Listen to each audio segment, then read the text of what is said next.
Donc, avant de commencer, j'ai envie d'inviter Marie-Ève à se présenter. Marie-Ève qui est ma collègue virtuelle.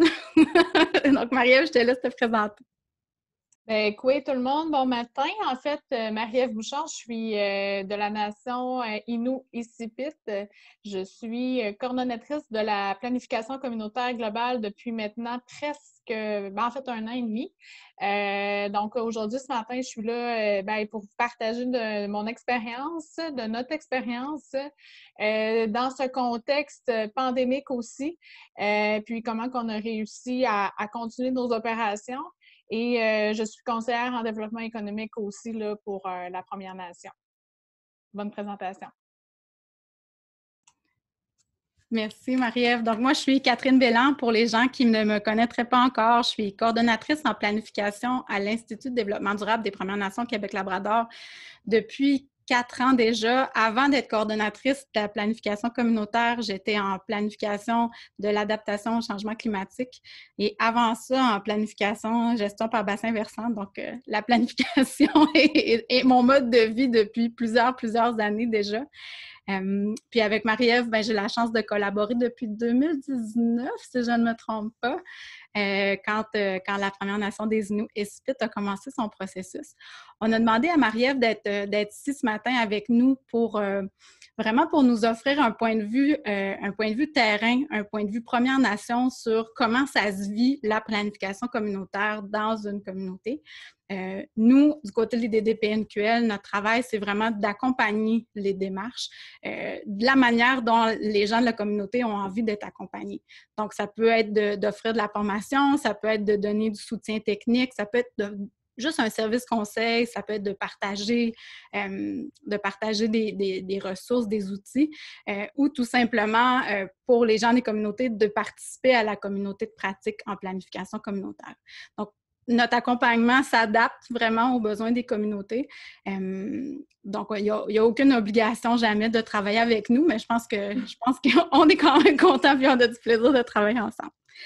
Donc, puis je rajouterais, Kat, dans le fond, aux gens, parce que je sais qu'en départ, tu sais, quand on est dans le processus probablement dans lequel vous êtes, vous vous questionnez à savoir c'est quoi la PCG, comment qu'on part, toutes les questions aussi bêtes que comment on fait ou peu importe, parce que on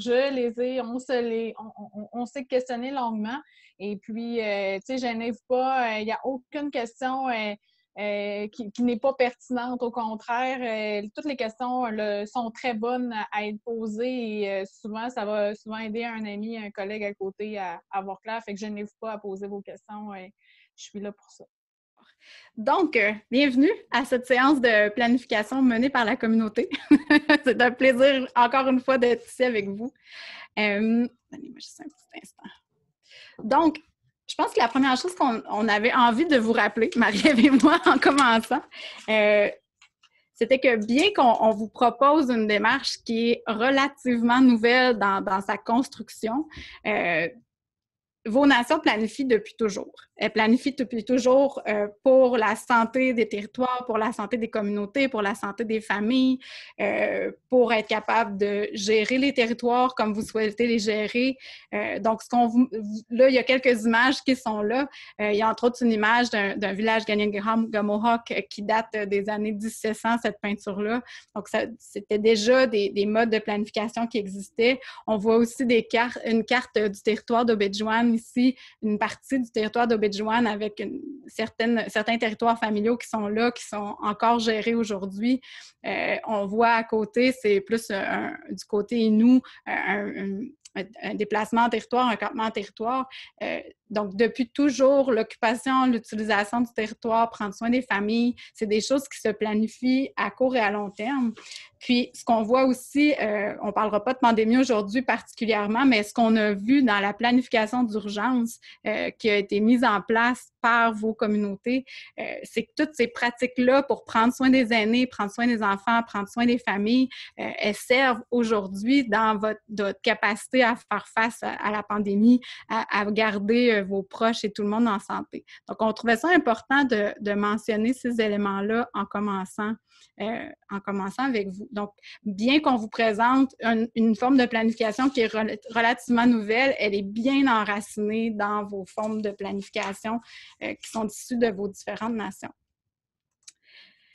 Nos objectifs à Marie-Ève et moi aujourd'hui, il y a bien entendu l'idée d'explorer le concept de planification mené par la communauté, d'identifier des éléments clés pour commencer ou pour continuer une planification communautaire, puis aussi de vous partager des apprentissages et des ressources. Donc, c'est pour ça qu'on est à deux.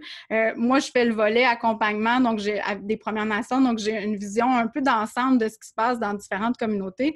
Puis Marie-Ève, avec son expérience dans sa communauté, a tout le volet comment on concrétise tout ça. Donc, vous avez toujours cette présentation-là à deux têtes, si vous pouvez dire, si on peut dire. Donc, j'ai envie un peu pour commencer de vous dire aussi que la planification communautaire, c'est pas une méthode qui se veut très stricte ou qui se veut être la même chose dans toutes les communautés. C'est-à-dire que chaque démarche de planification est unique parce que chaque Première Nation, chaque communauté des Premières Nations est unique.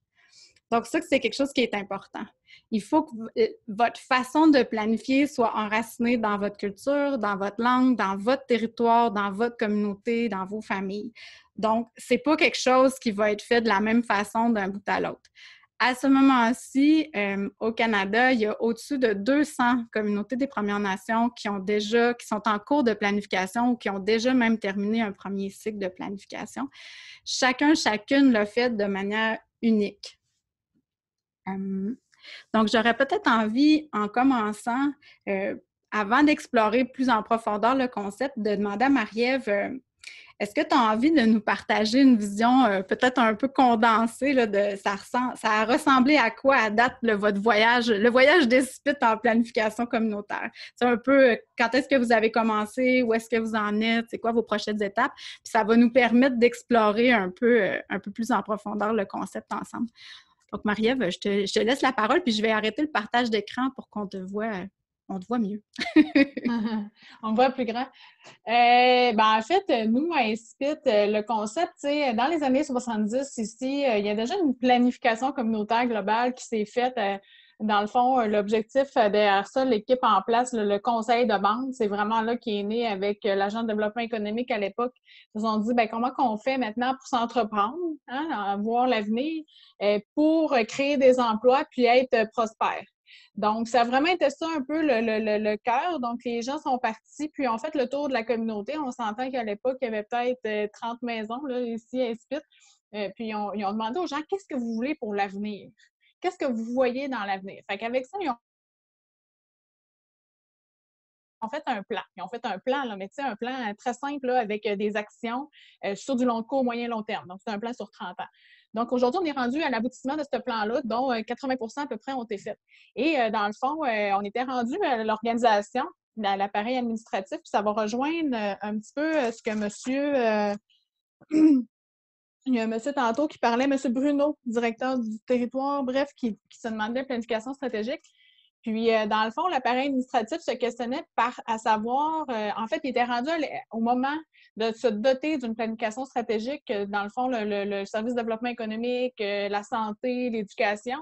Donc, tout le monde était rendu un peu à faire leur plan, mais avant d'aller plus loin, ils se sont dit, pourquoi pas, on ne pourrait pas aller consulter, en fait, nous, on utilise le mot plutôt concerter les membres, à savoir c'est quoi leurs besoins, comme qu'est-ce qu'on a fait dans le temps quand on reculait.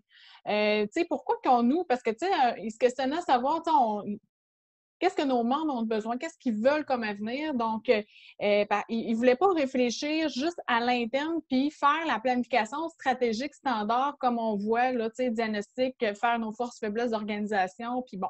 Donc, ils voulaient vraiment aller voir ce que la communauté pense. Est-ce qu'ils sont contents de où est-ce qu'on en est rendu? Est-ce qu'il y a des choses qu'on doit améliorer, qu'on doit changer, qu'on doit garder aussi? Donc, c'est un peu l'idée de prémisse, elle est un peu partie vraiment, nous, de l'organisation. De ce que j'ai vu à date, là, depuis mon expérience, c'est que d'autres Premières Nations, c'est vraiment partie de la communauté. Donc, c'est les gens qui ont vu qu'il y avait un besoin communautaire, les membres trouvaient qu'il y avait des manques à gauche et à droite, donc se sont mobilisés. Nous, c'est vraiment l'effet contraire, c'est vraiment le conseil et l'appareil administratif qui ont vu cette vision-là. Donc, à partir de là, ben, ils ont appelé, en fait, l'IDD. En fait, je pense que c'est comme un drôle de coïncidence, puisque, bon, l'IDD, c'est ça, ils ont rencontré le conseil de membres pour parler de la démarche de la planification communautaire globale. Et nous, dans le fond, je vous dirais que de ce que j'ai vu, c'est une méthode hybride entre, justement, une PCG et une planification stratégique. Parce que, comme je vous l'ai dit, c'est l'appareil administratif, mais on doit mobiliser la communauté, les membres. Maintenant, nous, on a un problème, particularité chez nous, puis Catherine, si tu veux renchérir un petit peu, mais on a une particularité chez nous, c'est qu'on a des membres sur et en réserve, comme probablement partout ailleurs, mais sauf qu'on a le trois quarts de nos membres vivent à l'extérieur. Donc, ça nous a, comme vous avez posé beaucoup de questions sur la mobilisation, donc on s'est vraiment beaucoup questionné sur la stratégie, comment qu'on allait adopter pour mobiliser ces gens-là. Nous, on les appelle les non-résidents. Puis, on a aussi des membres ici apparentés, c'est-à-dire que c'est des conjoints de membres statués. Donc, qui était une première parce que le conseil voulait les inclure dans cette démarche-là. Donc, c'est vraiment une première, nous, c'est vraiment une démarche inclusive où est-ce qu'on inclut, c'est ça, nos membres statués, nos membres apparentés dans cette démarche-là. Je ne sais pas si je suis trop rendue loin, Catherine, ou il y a des choses qu'il faudrait que j'éclaircisse. Là. Moi, je suis emballée de par... donc, vraiment, je vous dirais que c'est ça. Ça part du conseil de bande de première abord et de l'appareil administratif. Puis, à partir de là, évidemment, on s'est doté peut-être, je pourrais parler de ça, d'une équipe de planification interne. Donc, c'est vraiment de l'appareil administratif. On s'est doté d'un comité juste pour commencer à réfléchir, tu sais, vous savez, à c'est quoi ça de la PCG. On a commencé à lire le guide de la planification communautaire globale, évidemment. Évidemment, juste pour vous dire qu'ils ont commencé à procéder à mon embauche avant parce qu'évidemment, ça prend quelqu'un qui coordonne, tu sais, qui est le maître un peu, le capitaine du bateau de ce projet-là parce que c'est tellement immense, vu que, comme vous le voyez, moi, ici, je touche à tous les secteurs de l'organisation, à tous les secteurs de la communauté. Donc, ça prend une équipe et au moins un capitaine de bateau là, pour savoir où est-ce qu'on se dirige, puis à arriver aussi à comment je pourrais dire, à concerter les membres, mais aussi à concerter l'administration. Donc, moi, j'agis un peu comme le pont entre tout ça, là. C'est pas tout le temps, ça n'a pas été simple au départ. On a eu beaucoup de questionnements avec nos règles de fonctionnement, comme je disais, avec notre équipe de planification.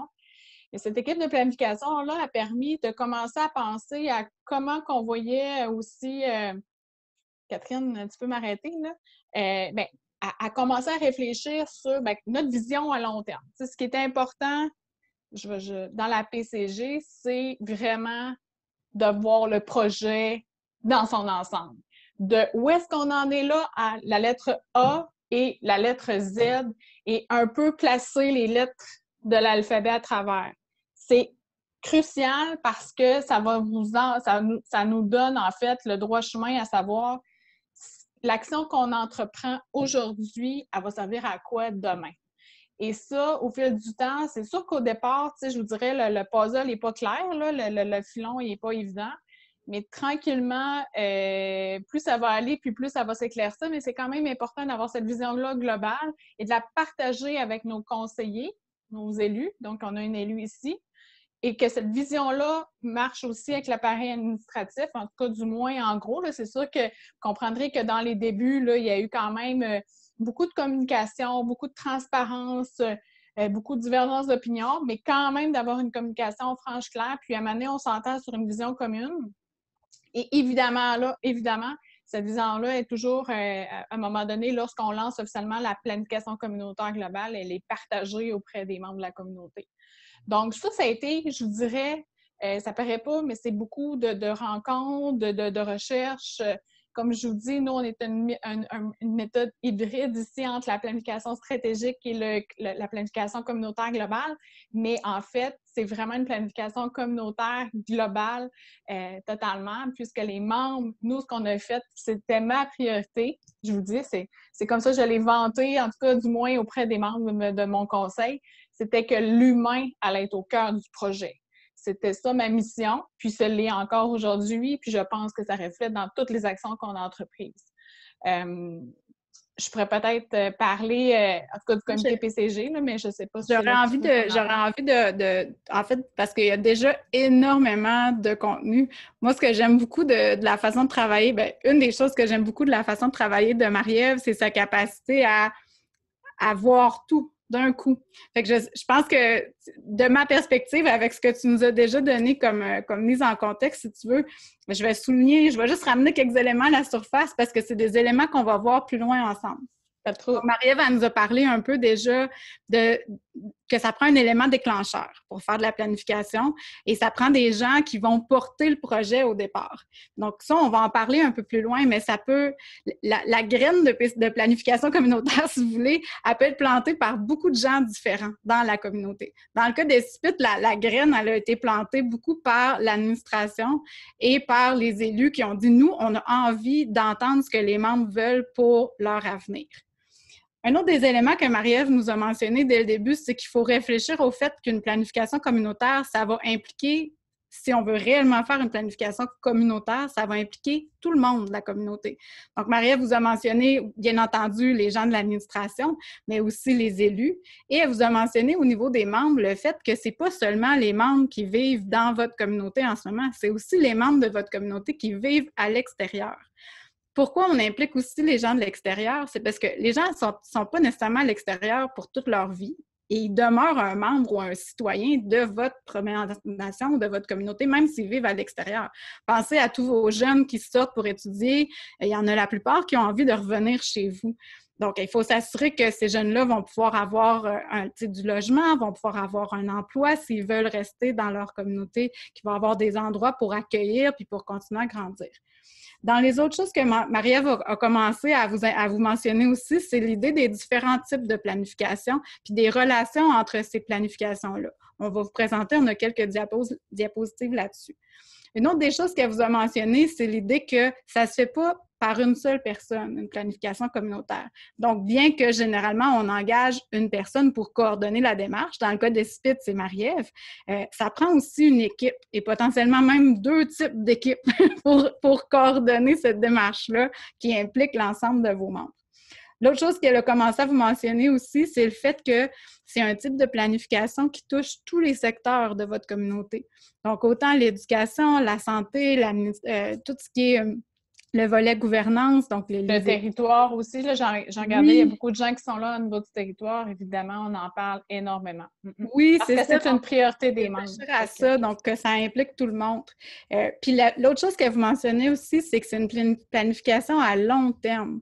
Donc, le processus de planification lui-même, c'est quand même assez long. C'est une démarche qui dure en moyenne de 2 à 5 ans. Il y a même des communautés pour lesquelles ça s'étire, mais je vous dirais qu'après 5 ans, nos données de départ sont moins... Il commence à y avoir trop de temps entre le moment où vous avez commencé à collecter des données puis le moment où vous préparez votre plan. Donc, 5 ans, c'est déjà long quand même. Puis, donc, le processus, c'est un processus à long terme. Puis, la démarche de planification, c'est pour atteindre une vision et des objectifs à long terme aussi. Donc, une planification, mettons, stratégique pour un conseil ou pour un secteur, c'est généralement une planification sur 3 à 5 ans. Dans le cas d'une planification communautaire globale, on parle d'une planification qui est pour un horizon, dépendant des communautés, c'est vos choix, là, mais en général, on dit entre 15 et 50 ans. Puis pourquoi on planifie à long terme? C'est parce que dans une planification communautaire, on touche à des enjeux de fond, des enjeux qui ne peuvent pas être réglés en 3 à 5 ans. Tous les enjeux de gouvernance, par exemple, les enjeux de revitalisation de la langue, les enjeux de se réapproprier votre territoire. On voudrait que ça se fasse super rapidement, mais malheureusement, c'est des choses qui prennent du temps pour la plupart parce que ça implique beaucoup de monde. Donc, c'est vraiment une démarche qui est à plus long terme. Par contre, je rajouterais quelque chose par rapport à ça, c'est que c'est une démarche à long terme, mais nous, en fait, le conseil, puis avec aussi notre recommandation, en tout cas, tantôt, je vais vous parler de notre comité PCG, mais c'est sûr que si on a, nous, dans les appels, les coûts de circuit, tu sais, des coûts à court et moyen long terme, fait que, il y a des choses déjà très tangibles que les membres nous ont partagées qu'on pourrait réaliser maintenant, là. Fait que, tu sais, oui, on parle d'une planification, comme on disait tantôt, de 20-30 ans, puis c'est toujours ça notre mandat, mais il ne faut pas oublier que ça peut être. Puis c'est important, tu sais, pour que les gens adhèrent aussi à cette façon de travailler-là. Fait que c'est ça. Oui. Bien, c'est super ça, on va en parler. Dans le fond, on va vous présenter les différentes étapes de la planification communautaire. Puis, dans ce que Marie-Ève parlait là, de l'aspect de mise en œuvre, on va en parler aussi parce que c'est important. Là, notre objectif, c'est pas d'avoir une planification qui reste sur une tablette. Donc, ça vous va jusqu'à maintenant? Avant d'aller plus loin, j'ai envie de vous demander d'écrire. Juste 2 secondes. Tu as parlé de quelque chose de fondamental parce que tu as dit tablette. Il ne faut pas que ça soit. Ici, à ICIPIT, en passant, s'il y a une chose fondamentale que le plan PCG ne restera pas sur tablette, puis l'Istigouche aussi, là, dans leur mise en œuvre, ils vont vous en parler, c'est que ça ne reste pas de tablette. Et souvent, dans les planifications stratégiques, c'est que ça reste tablette. Là, dans PCG, on est un peu coincé, vous comprendrez, parce que les membres s'attendent à ce qu'on réalise des actions. Donc, c'est clair que le plan ne restera jamais tablette. Et aussi, nous, à ICIPIT, c'est que c'est clair que le directeur le sait, c'est que le plan va retentir, excusez-moi le terme, là, mais il va rebondir dans son bureau pour qu'il puisse, après ça, on va travailler des plans, nous, on l'appelle maintenant des planifications sectorielles, évidemment, pour répondre à ce plan-là. Fait que je voulais juste rebondir là-dessus. Parfait. Merci, Marie-Ève. Donc, je vous inviterai à prendre un instant pour mettre dans le chat, dans le clavardage, un ou deux mots-clés qui représentent la planification communautaire pour vous. À cette étape-ci, avec ce que vous savez, avec ce que vous avez entendu, avec ce que vous avez déjà expérimenté chez vous, je vous laisse peut-être une petite minute là, pour m'écrire un ou deux mots-clés qui représentent la planification communautaire pour vous.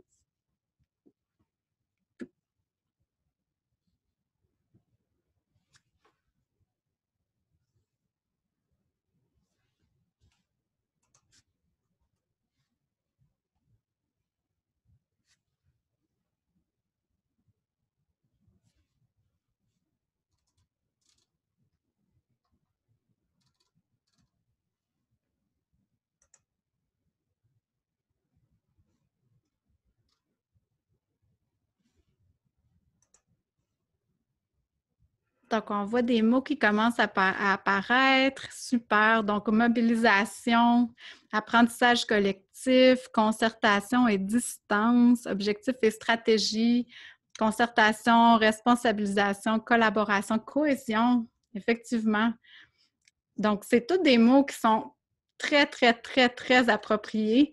Je vais laisser peut-être une couple de secondes de plus, mobilisation, concertation. Donc, on voit vraiment que les éléments de travailler ensemble, le collectif, ça ressort beaucoup. Donc, je vous remercie. Vous pouvez continuer à en mettre si vous voulez, à rajouter des mots. Oui, réappropriation, pouvoir d'agir totalement. Super. Vraiment, on est tous à la même page à ce moment-ci.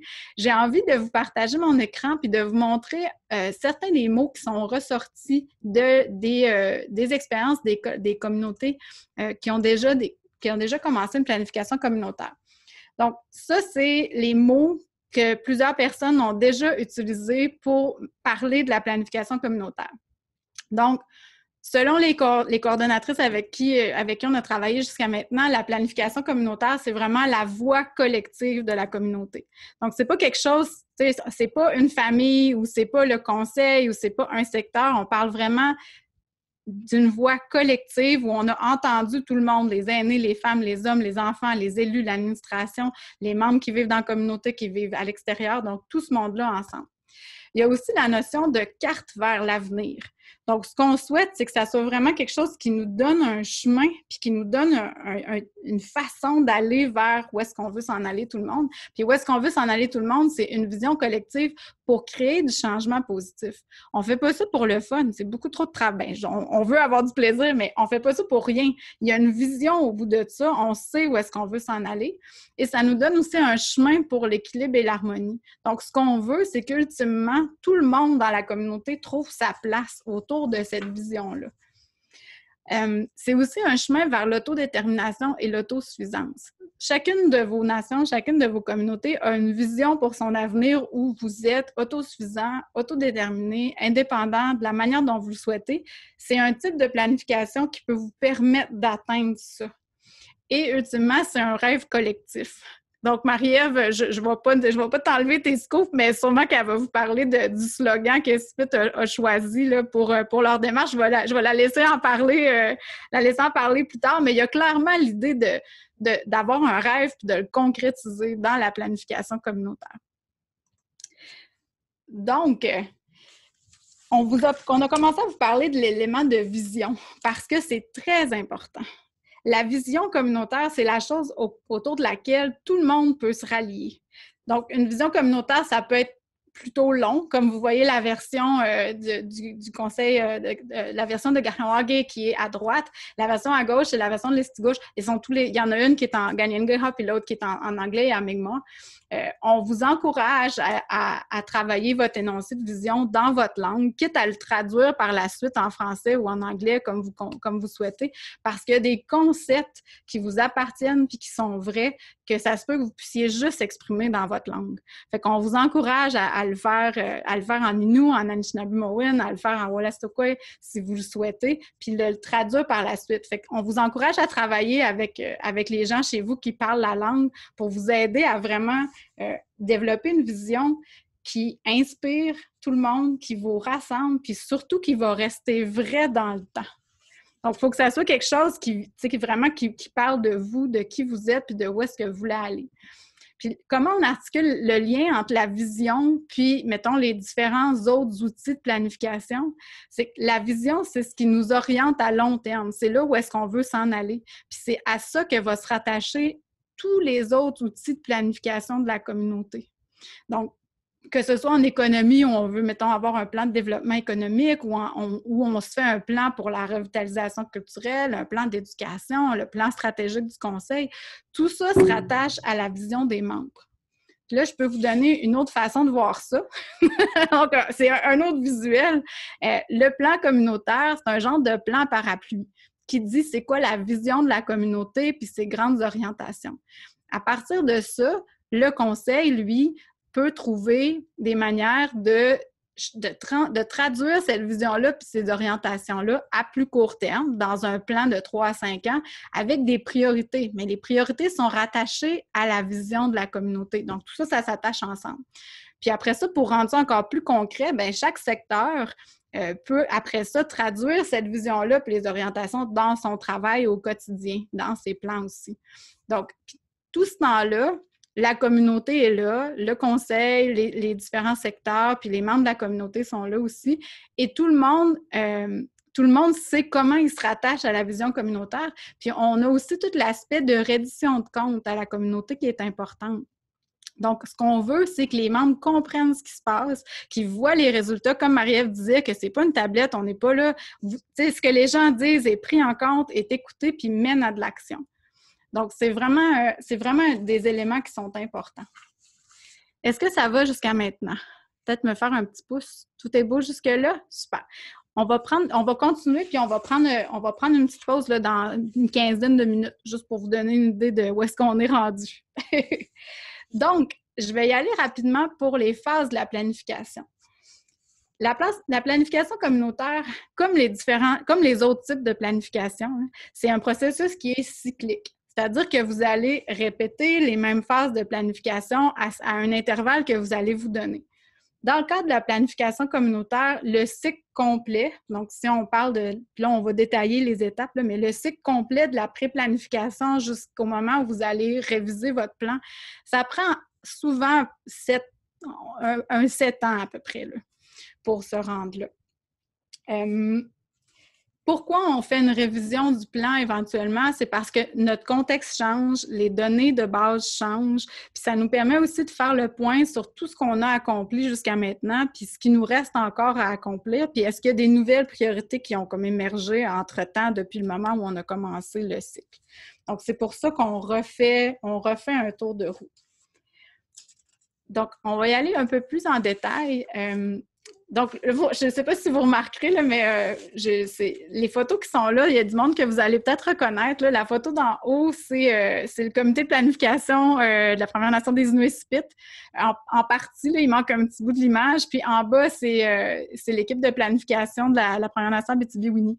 Donc, c'est pas des photos anodines. Là, c'est vraiment, on vous a mis des gens qui font de la PCG pour que vous, que vous ayez des visages. Là. Donc, c'est ça. L'étape de la pré-planification, c'est la première étape. C'est l'étape qui nous permet de mettre en place ce qu'il nous faut pour planifier. Puis quand on dit ce qu'il nous faut pour planifier, c'est autant au niveau relationnel, donc les relations entre les élus, les membres, l'administration, que l'aspect ressources, que l'aspect aussi savoir et compréhension. Donc, est-ce qu'on comprend tout le monde le processus? Est-ce qu'on a une compréhension commune? Puis Marie-Ève pourra vous en parler plus loin. Là, ils ont fait énormément de travail là-dessus, là, sur s'assurer qu'il y avait une compréhension commune de c'était quoi. Puis, bien entendu, il y a tout l'aspect communicationnel qui est relié avec ça, que Marie-Ève et leur équipe ont travaillé énormément aussi.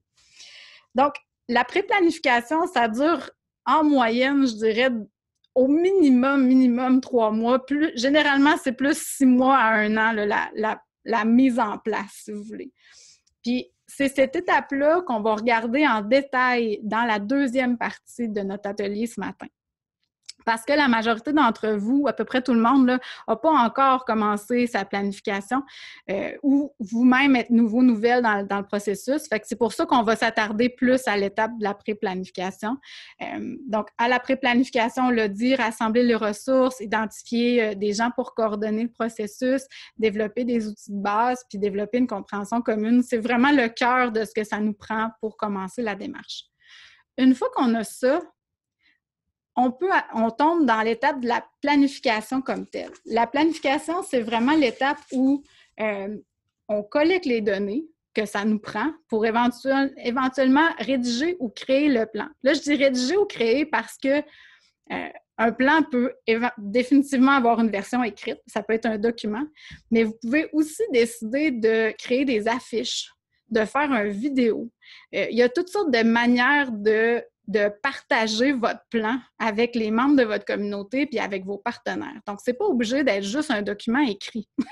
Donc, c'est important, ça, de se le rappeler. L'étape de la planification, c'est l'étape qui est la plus longue parce que c'est une étape qui implique beaucoup de collecte de données puis beaucoup de validation. Donc, on va mobiliser les gens, on va faire de la recherche, on va réfléchir ensemble, on va récolter et analyser des données, on va mettre tout ça en forme, on va représenter à la communauté, on va revalider, on va revenir. Il y a beaucoup d'allers-retours entre l'équipe et la communauté à cette étape-là.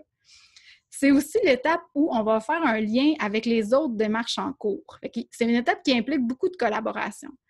Si, par exemple, dans votre communauté, il y a la planification communautaire globale qui se fait d'un côté, mais mettons, en même temps, vous êtes en train de refaire la planification stratégique du conseil, ou vous êtes en train de refaire votre plan des immobilisations, ou vous êtes en train de refaire votre plan d'aménagement du territoire. C'est vraiment important que ces démarches-là se parlent pour éviter que vous dédoubliez des choses pour rien.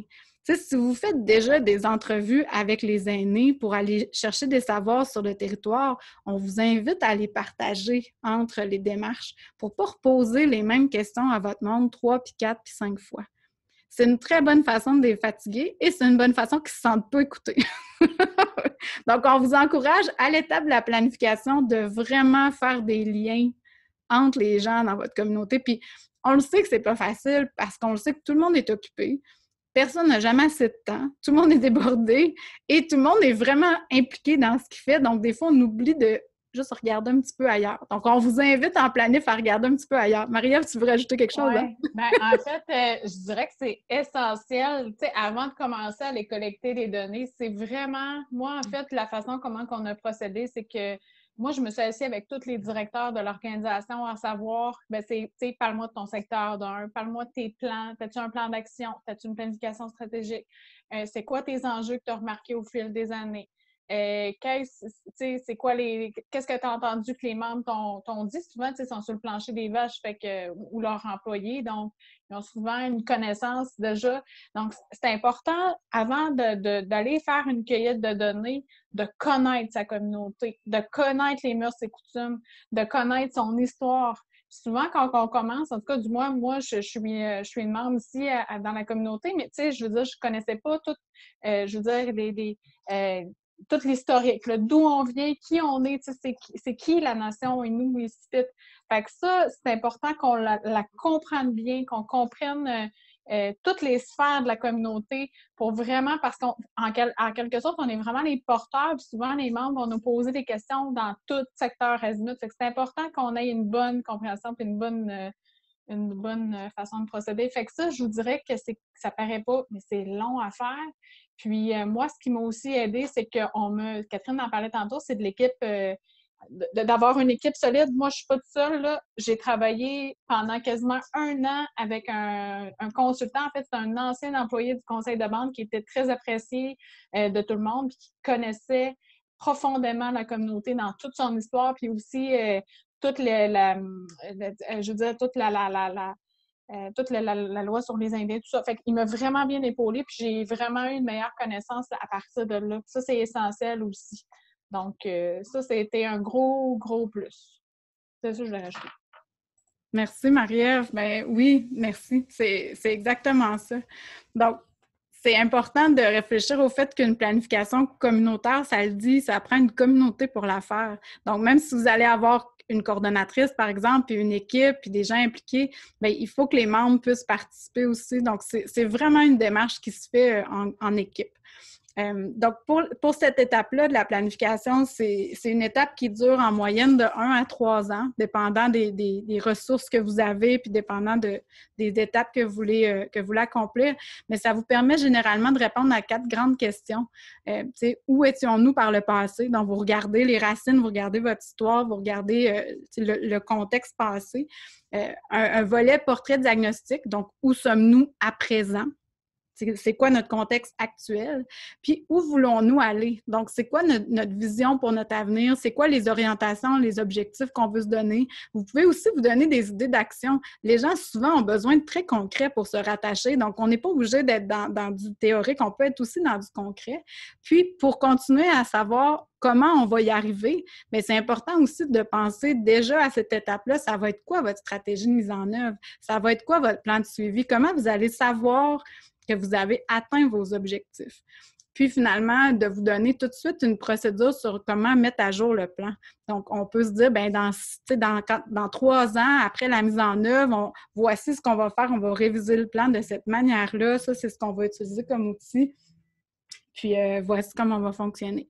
Marie-Ève, je vois que tu as ouvert ton micro. T'avais-tu autre chose? Oui, je rajoute plein d'affaires. C'est parce que ce qui est essentiel faut vous reteniez, puis souvent, tu sais, bon, comment on va arriver, un peu comme Catherine, qu'est-ce qu'elle dit en ce moment, c'est clairement ce qu'on est en train de commencer à penser. On en pense, on y pensait au début, on y réfléchissait, on savait un petit peu comment le plan allait. Vous avez vu l'effet parapluie, c'est exactement le schéma nous qu'on utilise, mais comment faire la rétroaction auprès des membres, c'est quoi nos mécanismes de suivi, c'est quoi nos mesures de performance, tout ça.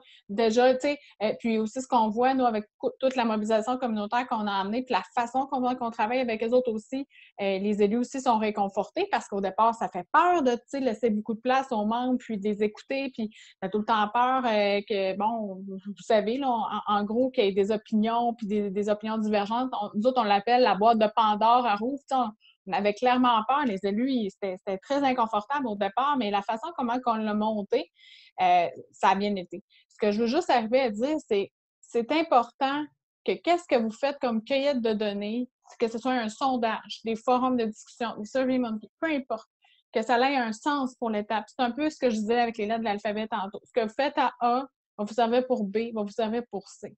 Parce que c'est sûr qu'il faut que ça fasse du sens pour vous, mais pour vos membres. Parce que si vous ne savez pas à quoi va servir, puis pourquoi vous faites ça, bien, ça va être difficile.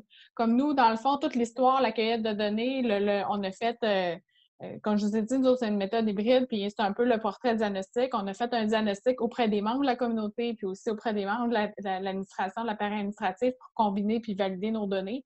On savait exactement que ça allait nous servir à faire un rapport de perception des membres. Et ça, c'est un document fun, dynamique et ludique pour nos membres, mais on le savait à quoi ça allait servir. Chose que des fois, ce que je m'aperçois, c'est il y a des fois, il y a des personnes, tu sais, savent pas trop où est-ce qu'ils se dirigent, puis bon, ils font des quêtes de données, mais ils savent pas à quoi que ça va leur servir. Il faut faire quand même des rétroactions auprès des membres. C'est juste la notion que je voulais apporter. Merci. Tout ça, ça nous mène à la troisième étape, qui est l'étape de la mise en œuvre. Donc, à l'étape de la mise en œuvre, c'est vraiment l'étape où on met les choses en action, on fait des suivis, on rend des comptes à la communauté. Généralement, une fois qu'on a fini la pré-planification, la planification, puis qu'on arrive dans la mise en œuvre, souvent les communautés vont faire à peu près un 3 ans de mise en œuvre là, avant de réviser leur plan pour quand même se donner le temps. Cela dit, comme Marie-Ève l'a mentionné tantôt, il n'y a pas besoin d'attendre la fin de votre plan pour commencer à mettre des choses en œuvre. S'il y a des actions qui font consensus chez vous, je donne un exemple, mettons que tout le monde dit « ça prend des cours d'Innu dans la communauté pour les enfants ou pour les adultes ou peu importe », il n'y a aucune raison, si ça fait consensus, d'attendre la fin de votre démarche pour commencer déjà à mettre ça en œuvre. Puis, en fait, plus vous êtes capable de démontrer tôt que votre plan mène à l'action, plus il va être crédible. Les gens vont voir que s'ils disent quelque chose, c'est écouté, puis c'est mis en œuvre, il y a de l'action qui découle de ça. Fait que ça encourage vraiment les gens à participer. Puis ça vous permet de célébrer des victoires bien avant la fin de votre processus de planification. Ça, c'est une planification qui est à long terme, mais qu'on veut qu'il continue à avoir des résultats à court terme. Je vais juste rajouter quelque chose avant. Pour l'aspect de mise en œuvre, je vous dirais que dans les choses les plus importantes, là, c'est vraiment de faire de la reddition de compte à vos membres. T'sais, ils veulent voir c'est quoi les résultats. Fait qu'il faut que vous ayez des façons de suivre comment la mise en œuvre se fait. Puis l'autre chose aussi, c'est que c'est une étape qui va demander beaucoup de collaboration entre vos secteurs. Fait que ça vaut la peine à cette étape-là d'avoir encore quelqu'un qui coordonne la démarche pour faciliter la communication puis la collaboration. C'est pas obligé que vous engagiez une nouvelle personne pour ça, mais il faut s'assurer au moins de pouvoir dégager des heures de votre personnel en place pour qu'il y ait le temps de faire ça. On sous-estime toujours le temps que ça prend à collaborer. C'est plus long qu'on pense. Marie-Ève, je te laisse y aller. Bien, en fait, Catherine, excuse-moi, je me permettrais de revenir à l'autre étape parce que moi, je suis vraiment dans cette phase-là. Si tu me permets, je le mentionnerai parce que c'est quand même une étape tellement cruciale. C'est long, puis en fait, ce que je voulais juste vous dire, c'est que nous, en fait, dans le portrait diagnostic que je vous parlais tantôt, nous, ça nous a permis aussi, puis on va en parler tantôt, que notre comité PCG, d'établir les ateliers, ce qu'on travaille, en tout cas, nous, c'est la façon dont on a fonctionné pour mobiliser nos membres, là. On travaille en atelier. Donc, c'est avec les portraits diagnostiques que les membres ont fait, qu'on a établi aussi les priorités de discussion, d'ateliers avec lesquels on allait travailler, en fait.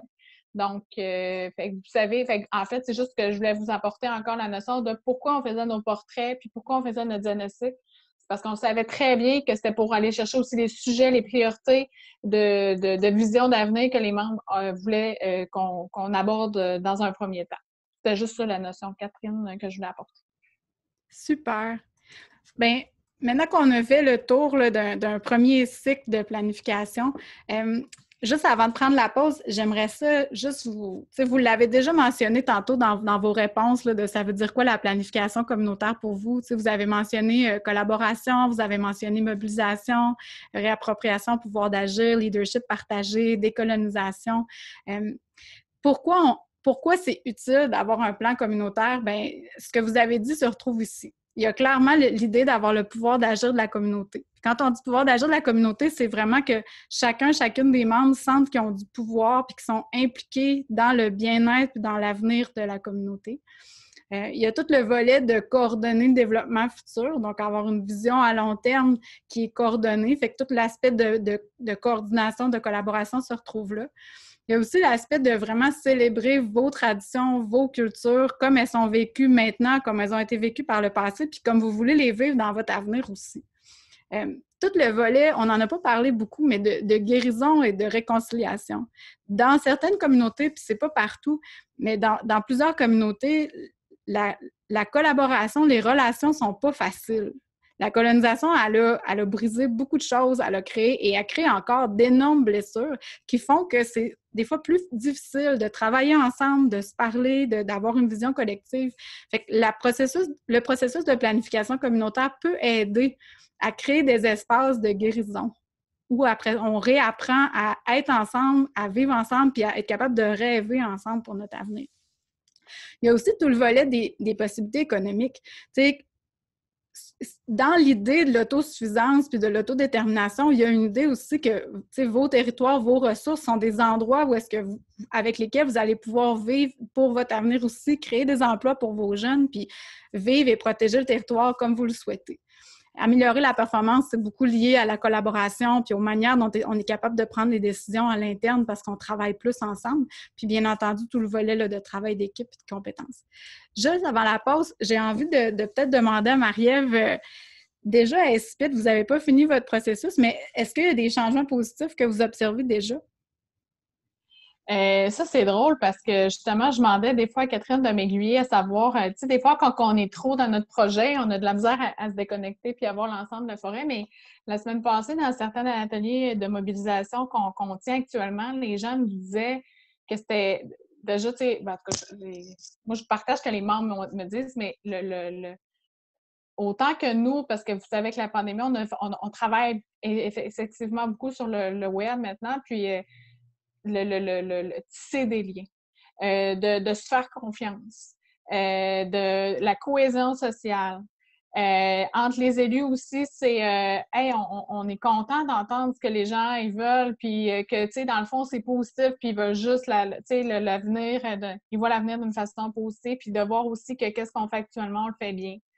Le changement positif qu'on voit, c'est parce que nous, on a un comité PCG, donc c'est vraiment toute l'implication là, que ça apporte au niveau, bien, comme je vous disais, tisser des liens, se faire confiance, se réapproprier qui on est. Enfin, on peut aussi nommer des choses qu'on n'ose pas dire.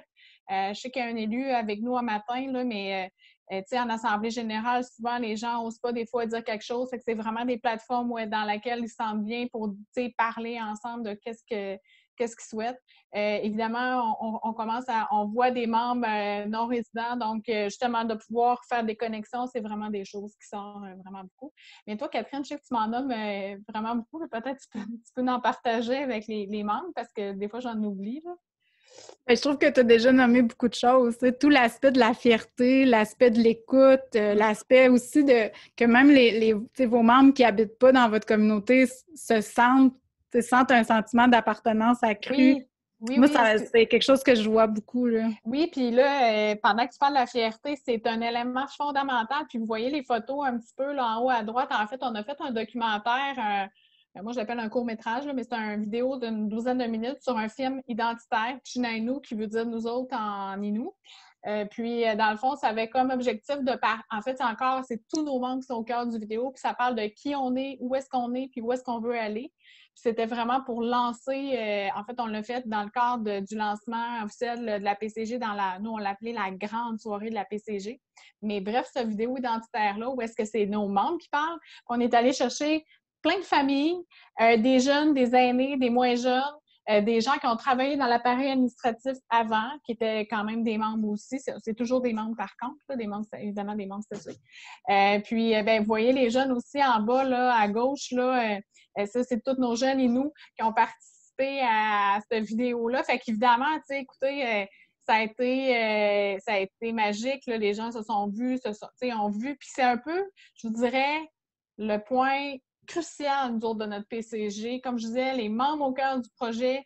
Et grâce à cette vidéo-là, ça l'a permis, où est-ce qu'on parle de notre histoire, qui on est, comment qu'on est en tant que nation incipite, puis où est-ce qu'on veut aller. Ça a été un moment fort, puis ça crée vraiment beaucoup de fierté. Puis souvent, les gens me disaient hey, on pensait pas qu'on était comme ça. Hey, on savait pas, tu sais. Fait que c'est le fun aussi de voir cette réappropriation-là. Je pense aussi, à quelque part, on avait deux grandes familles où est-ce qu'il y a eu des choses dans le passé qui s'est passé. Puis je pense que ça leur a permis de voir que, ben on est rendu en 2021, puis on va repartir repartir sur des solides bases. Absolument. Ben merci de nous avoir fait faire le tour de certains des points positifs. Il y en a plein d'autres, je pense qu'on pourrait mentionner, mais tu as vraiment été au cœur avec ces points-là. Il est 11h11. Moi, j'ai envie de vous proposer une belle pause. Peut-être un petit peu plus courte, là. Peut-être si on peut se dire de revenir à 11h20. Moi, je vous invite fortement dans cette pause-là à au moins vous lever, de vous étirer comme il faut. Même si vous voulez mettre le nez dehors là, par la porte ou votre fenêtre, prenez-vous quelque chose à boire, puis revenez-nous à 11h20 pour la fin de notre présentation. Ça vous va? À tantôt! Et la deuxième partie, on va vraiment rentrer dans certains ingrédients clés. La plupart, Marie-Ève y a déjà touché d'une manière ou d'une autre, mais on va quand même revenir sur certains éléments. Puis c'est des ingrédients clés qui sont clés au début de la planification, mais qui demeurent clés tout au long de la démarche aussi. Puis à la fin, on va se garder un 10-15 minutes de questions aussi là, pour avoir le temps. Puis on va prendre, à la fin, je vais prendre un petit 2 minutes pour vous faire un topo là, de l'atelier qui s'en vient. Donc, c'est ce qui nous reste, là, le 35-40 minutes qui nous reste ensemble ce matin. Donc, le premier ingrédient clé qu'on avait envie de vous partager, Marie-Ève l'a abordé tantôt, c'est l'élément du soutien des élus. Là, je vais faire une petite mise au point avant de demander à Marie-Ève pourquoi chez elle le soutien des élus est tellement important, puis comment ou pourquoi les élus souhaitent s'impliquer. Il est tout à fait possible de commencer une planification communautaire sans l'implication des élus. C'est possible. Par contre, ça rend la démarche beaucoup plus difficile. Mais je vous dirais, si votre communauté, s'il y a un quasi-consensus chez vous pour commencer une planification communautaire, puis tout ce qui reste, c'est à convaincre les élus, je vous dirais, bien, commencez quand même, puis quand les élus vont voir ça ressemble à quoi, je pense qu'ils vont souhaiter éventuellement s'impliquer aussi. Mais peut-être, Marie-Ève, de votre côté, pourquoi le soutien des élus il est tellement important chez vous à ESPIT? Moi, je pense qu'il est fondamental parce que, tu sais, sans l'appui, ben c'est ça, comme Catherine a dit, on peut le faire sans les élus, mais ESPIT, ça a été fondamental de par le fait que, on s'entend, là, ils ont mis les ressources financières nécessaires à la démarche. On n'en parle pas nécessairement beaucoup, mais ça demande quand même. En tout cas, nous, à ESPIT, c'est sûr que c'est pas juste mon salaire. Là. Je vous dirais que c'est tout l'ensemble des actions qu'on a mis autour du processus qui fait que c'est quand même. Donc, eux, ben, vu qu'ils croient à la démarche nécessairement, sont prêts à mettre l'investissement nécessaire. Mais c'est sûr que tout l'appui, leur écoute, la gestion du risque aussi, là, et nous font. Des fois, il faut nous enligner sur différents aspects. Je dirais que c'est ça. L'ensemble des élus sont. Puis aussi, le soutien des élus, nous, ce qui est particulier à ESPIT, on a décidé d'inclure sur notre comité PCG qui est composé uniquement de membres, il y a un élu qui est une conseillère femme. Fait que ça, on est bien fiers de ça. Mais c'est important parce que aussi les membres se sentent écoutés. Étrangement, des fois, on pensait qu'il y a, tu sais, les membres, en fait, les élus se questionnaient à savoir, les membres vont-tu... Non, les membres sont contents qu'un élu soit là. Ils se sentent écoutés. Voilà, c'est ça. Mais c'est sûr que, tu sais, sans le soutien des élus, évidemment, moi, je les rencontre au début, là, je les rencontrais pratiquement aux 3 semaines, 1 mois, faire être tout suivi, qu'on se mette d'accord sur notre vision globale de la PCG. Puis, évidemment, là, tu sais, sont là, ils prennent part, là, ils parlent à nos mots, excusez-moi, dans nos soirées. Quand on lance des activités, c'est notre chef aussi qui prend position. Donc, ça donne aussi une importance à la démarche, là. Merci, Marie-Ève. Puis je vais en profiter tout de suite pour vous faire un petit aparté, là, et vous dire que demain, un des ateliers qui est disponible dans les sessions en parallèle, c'est un atelier justement sur planifier avec les élus et avec les femmes. Puis Manon Tremblay, qui est là, qui est conseillère pour la Première Nation Abitibi-Winnie, est une des conférencières qui va être là demain pour vraiment nous donner sa perspective. Elle va être accompagnée de ses collègues aussi du conseil pour pour qu'elles nous donnent leur perspective d'élus sur pourquoi s'impliquer dans la PCG, pourquoi c'est important pour elles comme élus, puis aussi les liens entre leur vision comme élus et la vision de la communauté. Donc, ça va faire partie des thématiques qu'on va aborder demain. Merci Manon, j'ai déjà hâte d'y être. Donc, ouais, je vais arrêter mon petit moment de pub. On va en refaire d'autres à la fin de toute manière.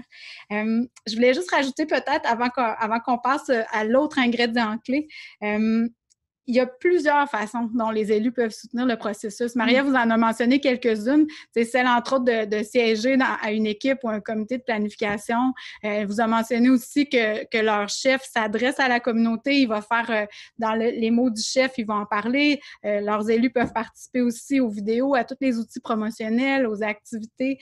Il y a plein de façons dont les élus peuvent s'impliquer dans la démarche.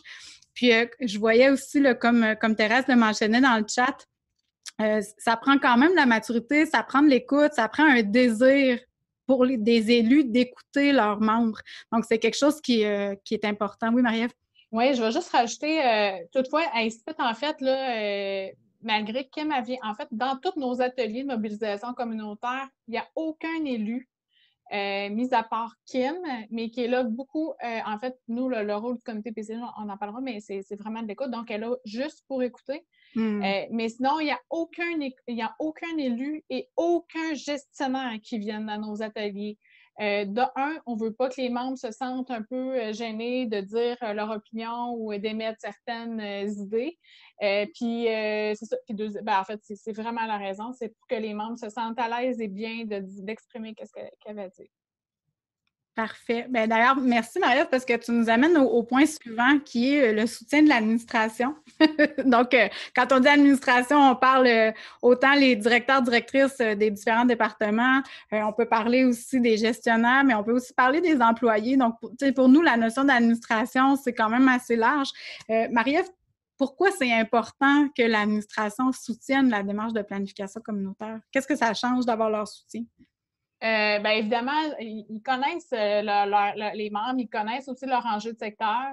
Et puis, ben, chez nous, évidemment, c'est eux qui vont opérer la PCG, qui vont participer à la mise en œuvre. Donc, clairement, moi, un jour, dans une ancienne vie, j'ai déjà été directrice générale, puis on me disait, si ça ne fait pas du sens pour tes employés, ben, ils adhéreront pas à la démarche. Donc, clairement, c'est important pour nous à ICPIT que les gestionnaires, l'administration adhèrent à la démarche et qu'ils soient impliqués dès le départ dans leur façon de faire. Puis, c'est aussi eux, c'est ça, qui connaissent les enjeux et les défis de leur secteur. C'est important aussi de s'en inspirer, puis c'est ça, exactement, c'est ce que je veux dire. Merci. Puis il y a plusieurs façons d'encourager l'administration à participer à la démarche. Je dirais qu'un enjeu qui est vécu un peu partout, c'est que la plupart des employés, des gestionnaires, des directeurs, des directrices, c'est des gens très occupés, ils ont déjà une grosse charge de travail. Fait que ce qu'il faut éviter, c'est de leur montrer que la planification communautaire, ça va leur rajouter énormément de travail. Ce qu'on veut qu'ils voient, c'est que la planification communautaire, ça peut être une façon de faciliter leur travail. Une de ces façons-là, c'est de s'assurer que leurs attentes, leurs préoccupations, leurs besoins sont pris en compte dans la démarche de planification. Je vais vous donner un exemple. Il y a certaines communautés où par exemple, ils devaient revoir leur plan de santé communautaire. Puis ce qu'ils ont fait, dans le fond, c'est que quand ils sont arrivés à revoir le plan de santé, ils ont travaillé avec la coordonnatrice en planification en lui demandant c'est quoi les données que tu as déjà collectées, c'est quoi les enjeux de santé qui sont déjà ressortis dans les activités de mobilisation communautaire. Puis ça leur a permis d'utiliser ça comme base pour leur planification. Des fois, dans des démarches de planification communautaire, on va aussi, par exemple, faire un inventaire des programmes et initiatives qui existent déjà. Mais c'est des données qu'on peut partager avec les gestionnaires par la suite pour faciliter leur travail. Donc, il y a plein de façons de voir que la planification communautaire peut aider le travail de l'administration et non seulement que ce soit l'administration qui nourrisse le processus de planification communautaire. Oui, puis d'ailleurs, je rajouterais, nous autres, au niveau du territoire, là, le directeur, en fait, le coordonnateur de ce secteur-là, il faisait une démarche parce qu'on a un air protégé, puis bon, il y avait plein de tu l'as dit tantôt, en fait, des rencontres avec les membres là, pour approfondir certaines données. Donc, évidemment, il m'a posé des questions à savoir, ben nous, au niveau, parce qu'on a un atelier qui est consacré au territoire, donc il voulait juste valider qu'est-ce qu'on disait, comment qu'on alignait notre atelier, puis aussi donner aussi du input par rapport à ce qui s'est dit dans nos ateliers. Donc, ça a vraiment été l'échange entre partenaires. Donc, c'est ça. Je vais juste rajouter que, comme tu dis, Catherine, c'est pas juste eux qui nous donnent, mais c'est nous aussi, on peut donner, en fait. Exactement. Puis cet échange-là, il est important, il est particulièrement important au niveau de l'administration c'est une façon de reconnaître le savoir, l'expérience, les connaissances des gens qui travaillent dans leur secteur et aussi de leur amener des nouvelles idées ou même des fois, c'est juste de valider que leur travail est vu et est déjà reconnu. Donc, on a vu le soutien des élus, le soutien de l'administration. Un prochain ingrédient clé, c'est tout l'élément des ressources. Puis, on n'a pas commencé par ça parce que c'est le fait de ne pas avoir les ressources que ça vous prend au départ, c'est pas une raison de ne pas commencer. Donc, il faut commencer quelque part. Il faut commencer à réfléchir à la démarche avant même de savoir de quelles ressources on va avoir besoin. Mais éventuellement, quand on a regardé c'était quoi le processus, qu'on a acquis le soutien de différents acteurs clés, bien, c'est important de réfléchir à ce que ça va nous prendre comme ressources pour une démarche de planification communautaire. Donc, généralement, on vous a dit que c'est un processus qui prend au minimum 2 ans, des fois jusqu'à 5 ans. Donc, pendant ce temps-là, ça va vous prendre au minimum une personne pour coordonner la démarche, idéalement plus qu'une, mais au minimum une personne pour coordonner la démarche. Ça vous prend une équipe de planification, ça peut être une ou deux, ça peut être une équipe de planification et un comité, comme dans le cas de Marie-Ève, elle pourra vous en parler dans quelques instants. Ça vous prend, comme on vous l'a dit, le soutien du personnel. Tu sais, si vous avez des gens aux communications, des gens à l'administration, c'est important que ces gens-là puissent soutenir la démarche puis tout ça. Ça prend de l'espace. Excuse, Catherine, c'est essentiel.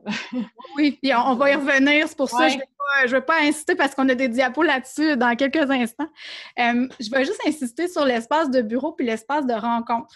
C'est sûr que là, on est en temps de COVID. On ne se voit pas tant que ça en personne. Mais quand on va revenir en personne, on l'espère pas trop longtemps. C'est important que l'équipe de planification ait de l'espace pour recevoir les membres qui veulent venir parler.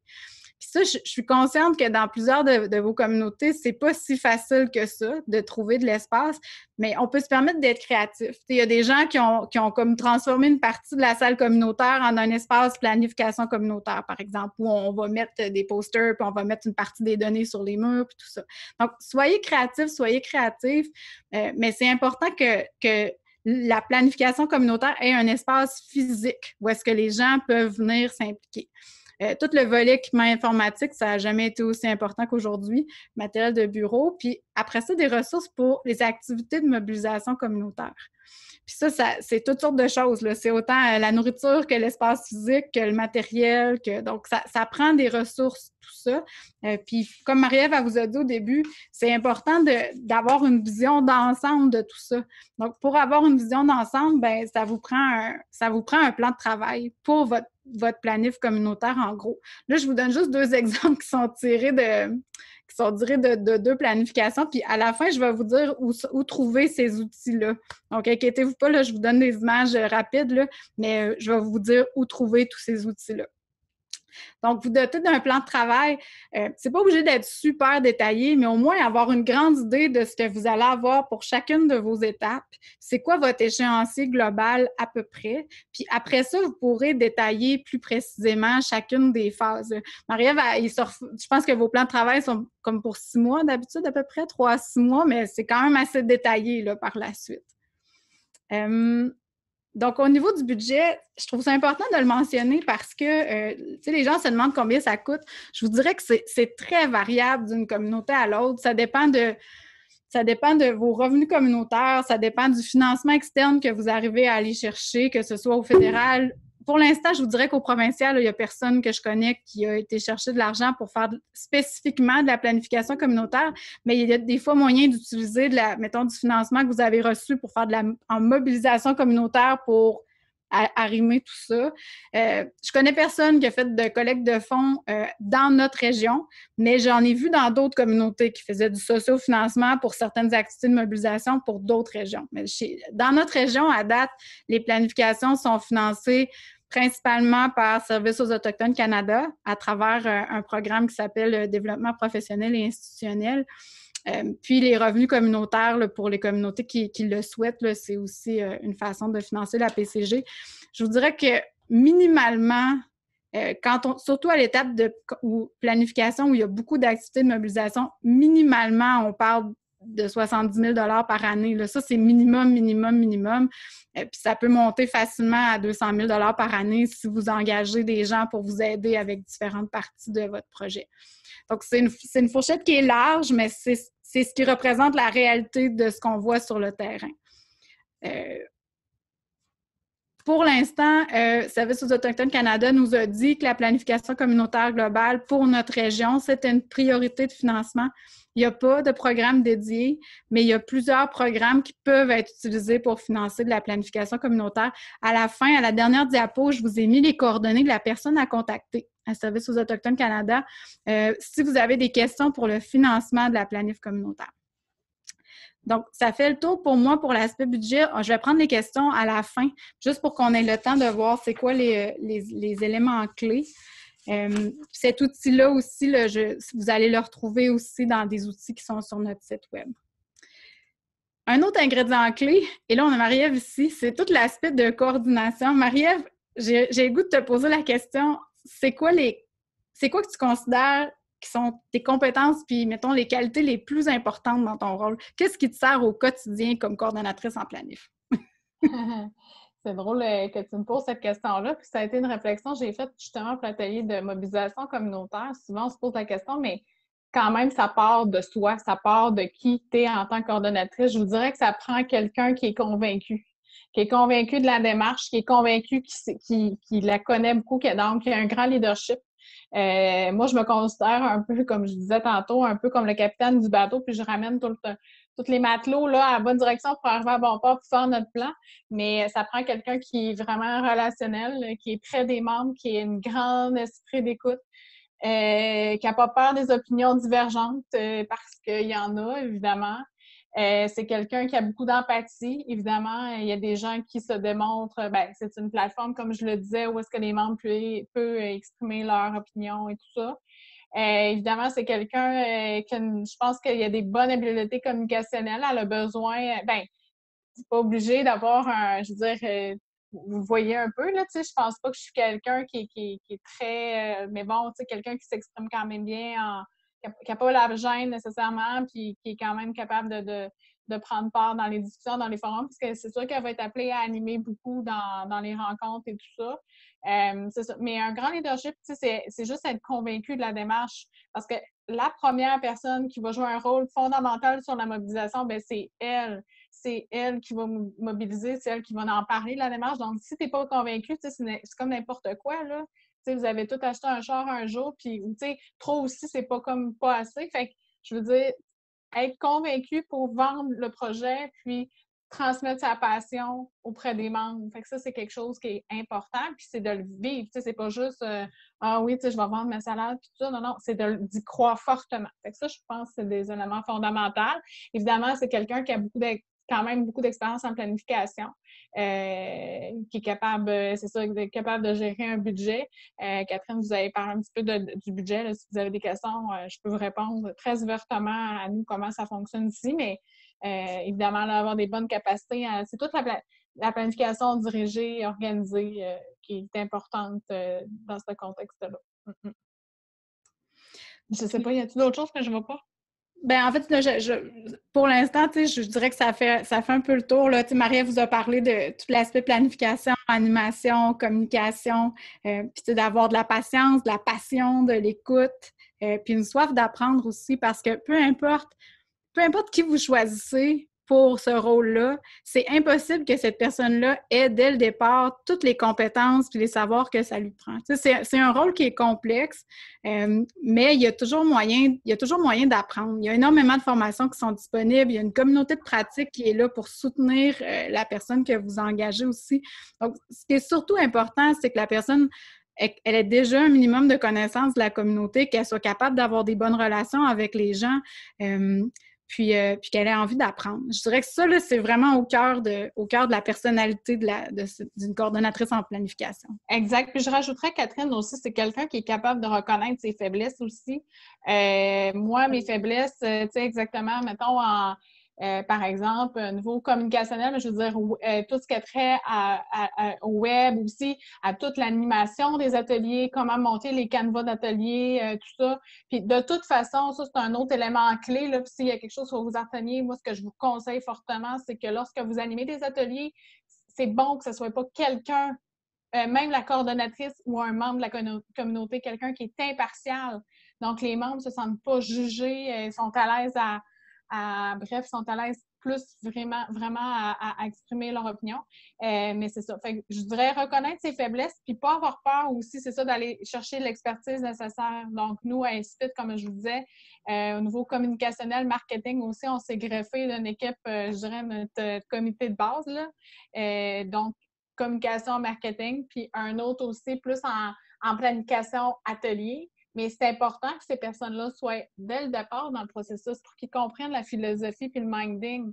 Fait que ça, c'est des éléments fondamentaux chez nous qui ont été ultra et qui sont encore aujourd'hui ultra essentiels pour l'avancement de notre projet.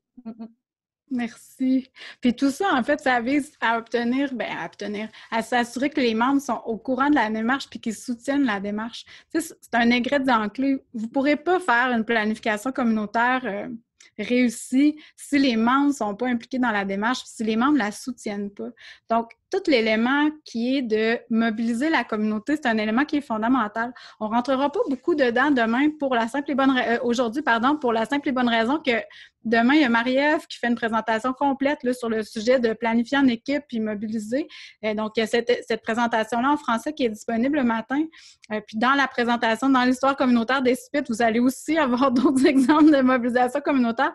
Et en après-midi, pour celles et ceux d'entre vous qui parlent aussi anglais, vous allez avoir une deuxième perspective sur ce sujet-là avec une coordonnatrice d'une Première Nation au Manitoba.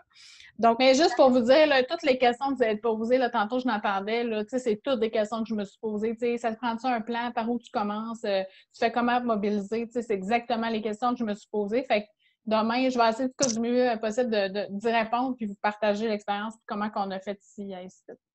Super. La seule chose que j'ai envie de vous dire à ce sujet-là sur la mobilisation, c'est que c'est quelque chose qui se planifie. Tu sais, Marie-Ève vous l'a dit tantôt, c'est vraiment important que ce que vous faites à l'étape A vous serve à l'étape B puis à l'étape C. Donc, quand vous allez mobiliser les gens, il faut que votre message soit clair, il faut que vos outils soient clairs, il faut que les gens sachent pourquoi ils participent et ce que ça va donner. Comment ce qu'ils vous partagent va être utilisé pour l'étape d'après. La façon, tu sais, vous-même, là, quand vous participez à des activités dans la communauté, quand vous partagez votre savoir, quand vous dites « Hey, là, à soir, j'aimerais ça, je sais pas moi, j'aimerais ça être avec mes jeunes, mais non, je vais aller à une rencontre de la communauté à soir, que ce soit en virtuel ou en personne. » Vous prenez de votre temps précieux pour faire ça. Fait que c'est vraiment important que vous sachiez qu'est-ce que ça va donner puis à quoi ça sert. Donc, c'est vraiment important de réfléchir à ça. Pour les gens, là, je vois dans le chat qu'il y a quelqu'un qui ne peut pas participer aux prochaines journées. Sachez que les ateliers en parallèle dans les 3 prochaines journées vont être enregistrés, puis les présentations vont être disponibles sur notre site web après l'événement. Donc, pour les gens qui ne peuvent pas participer aux prochaines journées, sachez que le contenu va être en bonne partie disponible par le site web de l'IDD-PNQL, donc iddpnql.ca. Si jamais vous dites aussi, nous, notre communauté, on est intéressé à commencer une planif communautaire, on a besoin d'en savoir plus, vous pouvez toujours me contacter, ça va me faire plaisir de m'asseoir virtuellement avec votre équipe pour qu'on en discute. Fait qu'à la dernière diapo, vous allez avoir mes coordonnées aussi là, qui vont être là. Donc, assurez-vous de bien planifier la mobilisation communautaire. équipe de planification, Marie-Ève, veux-tu peut-être très rapidement là, nous dire, vraiment, il ne nous reste pas beaucoup de temps, nous dire comment vous avez structuré équipe et comité de mobilisation? Yes. En fait, équipe planification, comme je disais au départ, quand on a réfléchi sur la démarche, moi et quelques membres de l'administration, on s'est penché sur la question, quelques réunions. Je vous dirais que suite à ça, cette équipe-là n'a pas continué, perpétué dans mon Dieu, continuer dans le temps. Puis, évidemment, là, comme Catherine, là, je vais te laisser peut-être continuer pour peut-être juste... Vas-y, je te relance la balle, en fait. Mais nous autres, clairement, là, c'était des membres de l'administration, mais comité PCG, je pense qu'il vient un peu plus tard. Là. Bien, en fait, il y a différentes façons de faire, mais généralement, les communautés se créent une structure qu'ils appellent une équipe de planification. Puis, moi, je vous suggère d'aller plus vers ce que SPIT a fait, dans le sens que ça vous prend une équipe à l'interne qui va être l'équipe qui mène le processus, l'équipe qui organise des choses. Puis après ça, bien, d'avoir un comité de planification qui, lui, est représentatif de la communauté, des différentes familles, des élus. C'est plus simple de le gérer de manière séparée. Vous pouvez faire les deux ensemble, mais je pense que ce que Marie-Ève, ce qu'ils ont développé à SPIT, ça semble être, de ma perspective, là, ce qui fonctionne très bien. Oui. Puis nous autres, là, on s'occupe de toute la poutine administrative. Fait que le comité PCG, comme je disais tantôt, qui est composé, nous, juste de membres et une élue.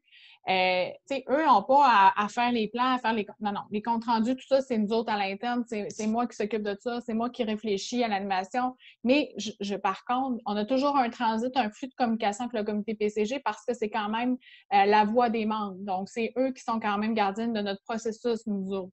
Donc, je valide certaines choses avec eux autres aussi, là. Ça, c'est important. Puis, dans le fond, votre équipe de planification, elle est surtout là pour vous aider à orienter votre démarche, pour faciliter la transmission du message dans la communauté, puis aussi, dans le fond, le flux d'informations, comme Marie-Ève a dit, dans les deux sens. Peut-être un petit élément à vous rappeler, c'est que plus votre équipe est grosse, plus ça va être difficile de rejoindre tout le monde. Donc, on a mis maximum 15 membres, mais c'est vraiment maximum. Moi, je vous suggère pas d'avoir une équipe qui est plus que 10 membres, là, parce que déjà, à 10, c'est pas évident. Puis pour créer l'équipe, il y a plusieurs façons de fonctionner.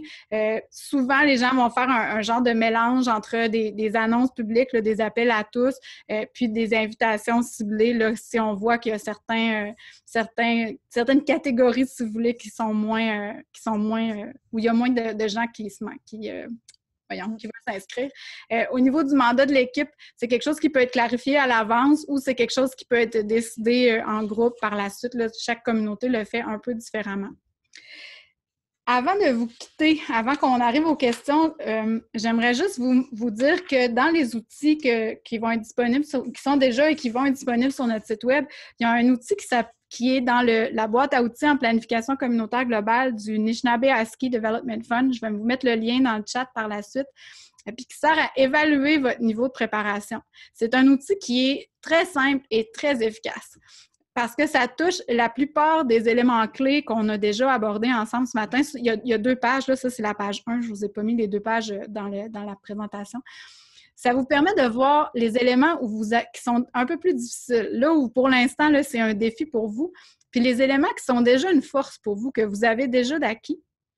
Et entre les deux, c'est l'étape qui est le fun, c'est de voir comment vous allez faire pour passer de une à l'autre. Donc, si vous avez un défi au niveau du financement, c'est quoi les mesures correctives ou c'est quoi les mesures que vous voulez prendre pour vous rendre là où vous voulez aller? Donc, moi, je vous suggère fortement, en début de démarche, d'évaluer votre niveau de préparation.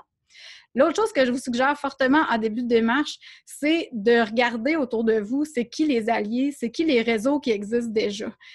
Comme je vous disais, l'IDD PNQL anime une communauté de pratique en planification communautaire. On offre du soutien personnalisé, du mentorat. Sur notre site web, le lien est là. Vous avez accès à des outils, des vidéos, des idées de formation. Donc, il y a vraiment beaucoup de choses qui existent déjà. Je ne vous le cacherai pas. La majorité de l'information existe encore en anglais. À date, au Canada, il y a seulement 2 communautés qui font de la PCG en français. Donc, on travaille fort à faire traduire du contenu, mais pour l'instant, il y a encore une grosse majorité de contenu en anglais. Je vous le dis, là, il n'y a pas de cachette. Marie-Ève, tu voulais ajouter quelque chose? Bien, je ferais juste rajouter quelque chose, Catherine, parce que je pense que c'est vraiment, en tout cas, bien ce qu'on a fait là, au niveau ASPIT, si vous voulez aller voir sur le site du Conseil de banque. on a un onglet planification communautaire globale. Fait que vous allez voir quand même tout ce qu'on a fait, la vidéo de China et nous, on a fait des vidéos avec les directeurs, bref, vous allez comprendre un peu le concept aussi. Nos documents sont là. On a même nos comptes rendus avec le comité PCG qu'on a mis là.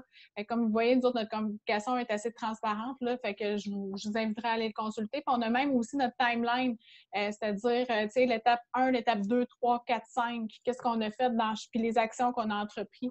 Puis mes coordonnées sont là, fait que si jamais vous avez aussi des petites questions, là, gênez-vous pas. C'est ça. Je vais en profiter pour vous remercier d'avoir été là. Ça nous nourrit beaucoup. Merci d'avoir, pour la plupart, allumé votre caméra une bonne partie du temps. Ça nous inspire beaucoup de voir vos visages attentifs et motivés. Ça nous inspire. Merci, Marie-Ève. Il n'y a pas de quoi. En tout cas, j'espère d'avoir contribué à répondre à certaines de vos interrogations.